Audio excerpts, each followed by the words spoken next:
अस्सलाम वालेकुम। Welcome to conflict card. दो टॉपिक्स पर दोस्तों बात करने जा रहे हैं।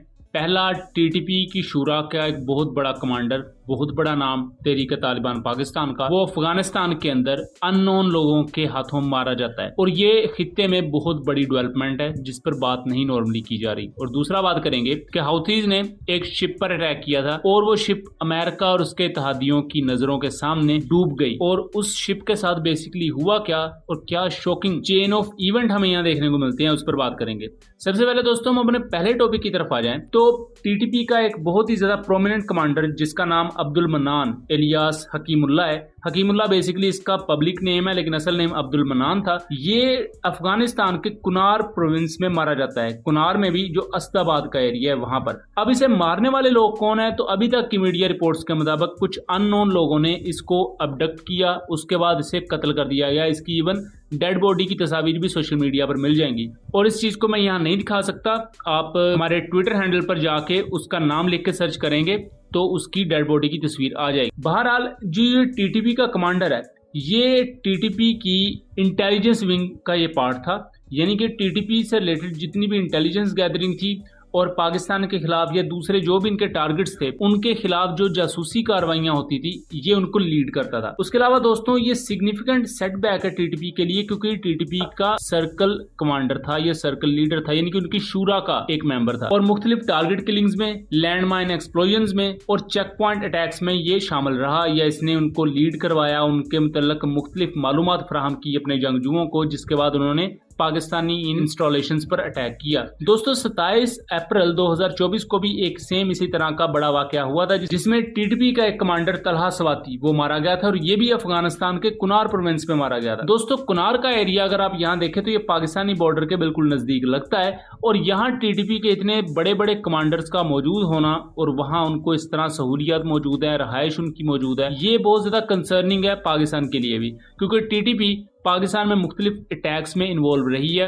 पाकिस्तान में मुख्तलिफ मसाजिद पर इन्होंने अटैक किया हुआ है, मुख्तलिफ दरगाहों पर अटैक किया हुआ है, स्कूल्स, उसके अलावा सिविलियंस और मिलिट्री मुख्तलिफ इंस्टॉलेशंस पर इन्होंने अटैक किए हुए हैं और पाकिस्तान में और दुनिया भर में से एक टेरर ऑर्गेनाइजेशन समझा जाता है। इसके इतने बड़े कमांडर्स का अफगानिस्तान में मौजूद होना ये बहुत ही ज्यादा सीरियस कंसर्न रेज करता है कि पाकिस्तान जो बार बार ये चीज कहता है कि अफगान सरजमीन उसके खिलाफ यूज हो रही है, ये उस तरफ भी इशारा करता है। टीटीपी कमांडर बारीकोट एरिया में इंटेलिजेंस चीफ का रोल अदा करता था और इसके बारे में मीडिया रिपोर्ट्स ये भी हैं कि ये आईएसकेपी यानी कि इस्लामिक स्टेट खुरासान प्रोविंस जो कि दाइश की एक ब्रांच है उसके खिलाफ कुछ कार्रवाइयों में भी मशगूल रहा। मैं बताता चलो दोस्तों कि अफगानिस्तान के अंदर ये इन फाइटिंग की पूरी सूरत हाल मौजूद है। जहां आप देखें अफगानिस्तान में बहुत से धड़े हैं, सिर्फ अफगान तालिबान नहीं बल्कि अफगानिस्तान में दाइश की बहुत बड़ी प्रेजेंस मौजूद है।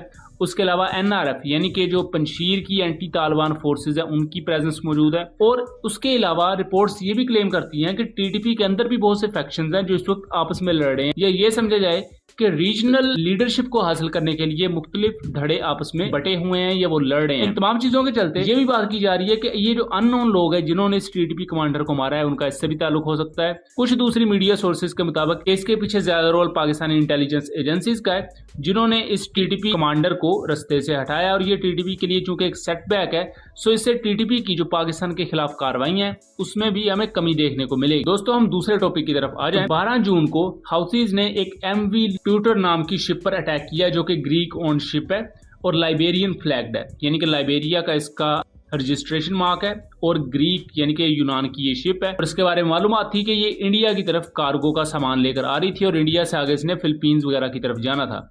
इस पर हाउथीज अपने सुसाइड ड्रोन और बैलिस्टिक मिसाइल से अटैक करते हैं तो एटलीस्ट एक क्रू मेंबर मारा जाता है। बाकी क्रू मेंबर्स को कहा जाता है कि हाउथीज ने कैप्चर कर लिया बट लेटर उन्हें छोड़ दिया जाता है। अब यहाँ बहुत आम चीज है कि वो जो शिप थी वो अबैंडन हो चुकी थी और उसे वैसे ही छोड़ दिया जाता है और अब उसकी लेटेस्ट तस्वीर 19 जून को मंजर आम पर आती हैं जिसमें ये शिप ऑलमोस्ट डूब चुकी है। इसका आगे वाला हिस्सा देखें तो ये मुकम्मल तौर पर डूब चुका है और ये कोयले की तिजारत के लिए यूज की जाती थी, बल्क कैरियर था पूरे का पूरा। इससे पहले 6 जून को भी सेम इसी तरह एक ग्रीक ओन्ड शिप पर अटैक किया गया था जो कि सेम इंडिया से सामान लेकर मिस्र की तरफ जा रही थी, यानी कि उस पर इंडियन कार्गो था। उस पर इंडियन नेवी मुकम्मल तौर पर खामोश रही थी और हमने डिटेल वीडियो ऐसे उस वाक्य पर बनाई हुई है, लिंक उस कमेंट डिस्क्रिप्शन में दे दूंगा। अब सेम ये जो शिप है इसके बारे में भी यही इतलात है कि ये ग्रीक ओन्ड शिप इंडिया का कार्गो लेकर इंडिया की तरफ जा रही थी, जहां मुख्तलिफ इंडियन कंपनीज ने उस कार्गो को रिसीव करना था एंड उसके बाद इसने फिलीपींस की तरफ जाना था और इसको अटैक करके थोरोली डैमेज किया गया है। और ये बहुत बड़ा कंसर्न है क्योंकि इंडियन मीडिया पर इस बारे में कोई बात नहीं की जा रही।